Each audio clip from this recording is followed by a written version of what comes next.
హరిపాదం అడుగున గంగా కలిపాపం తను కడగంగా హరిపాదం అడుగున గంగా కలిపాపం తను కడగంగా వ్యాసం ఇతిహాసం ఆ వ్యాసుడు ప్రవచించంగా కంఠం గణపతిదై గురు చరితము విరచించంగా యజుస్సామను అథర్వ శాఖలుగా ఓంకారేశ్వరి శ్రీహరినగరి ఇదిగోరా బదరి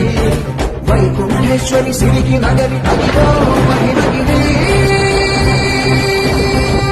ఈ కొండపై పాదండగా ఆ విష్ణు పాదమే వెలసింది వేదాలనే విభజించిన శ్రీ వ్యాసపీఠమై విలిసింది